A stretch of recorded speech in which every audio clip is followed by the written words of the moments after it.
Welcome to waves media Telugu. గుంటూరులో మాజీ MLA అండతో స్థలం ఆక్రమించారని దేవాదాయ శాఖ పేరు చెప్పి కొందరు నా స్థలాన్ని ఆక్రమించి దౌర్జన్యం చేస్తున్నారని కలెక్టర్కు స్పందించి న్యాయం చేయాలి అంటూ వృద్ధుడు గురుమూర్తి వేడుకుంటున్నారు. సోమవారం గుంటూరు కలెక్టరేట్లో నిర్వహించిన గ్రీవెన్స్ కార్యక్రమంలో బాధితుడు వినతి పత్రం సమర్పించారు.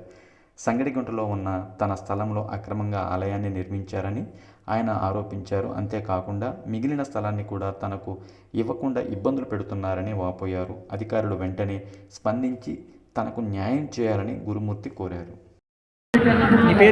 సంగడిగుంట మంత్రివారి వీధి, ఆంజనేయ స్వామి గుడి, అట్లస్ గుడి, సాయిబాబా గుడి, 3 గుళ్ళ మధ్యలో ఉన్న స్థలం ఇది. ఈ స్థలాన్ని 2 తరాల మంచి ఉంటున్నాం. పన్ను బిల్లులు, కరెంటు బిల్లులు మొత్తం మా పేరు, మా మామగారి పేరు మీద కూడా అది ఎండోమెంట్ అడ్డం పెట్టుకొని ఈ గీతా మందిరం చైర్మన్ రాయవారి అశోక్ కుమార్ గారిని ఎక్కించి ఆ గుడికి ఇంతకుముందు చాలామంది మారిపోయారు.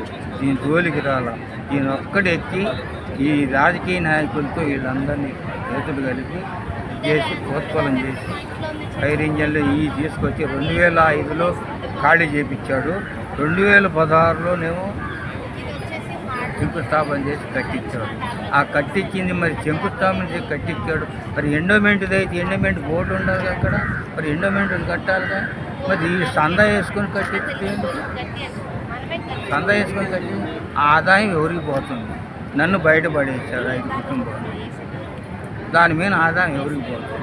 నా డాక్యుమెంట్స్ ప్రకారం ఇప్పుడు వాళ్ళు కష్టపడి ఒకట్ట కింద పైన పడి తీసుకొచ్చాడు. హైకోర్టు నుంచి ఆర్డర్ తీసుకొచ్చాడు. 153 గజాలు వచ్చింది.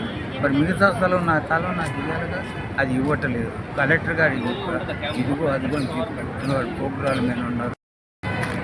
కచ్చిమంటారా? రాజకీయ నాయకులు మధ్యాల గిరిగాడు, 2000 ఎమ్మెల్యే మధ్యాల గిరిగాడు, మట్టుబెల్లి శ్రీనివాసరావు గారు వాళ్ళ లాయరు, ఆ గీతా మందిరం కమిటీ నెంబరు వైఎస్ ఆయన మాజీ ముఖ్యమంత్రి కోసయ్య గారు, కన్నా లక్ష్మీనారాయణ గారు, వీళ్ళందరినీ కలుపుకొని చేసి మ్యాప్ చేశారు. దానిలో ఫోటోలు గీటోలు మొత్తం అంబులెన్స్ మొత్తం తీసుకొచ్చి నేను లేకుండా చూసి పడేది.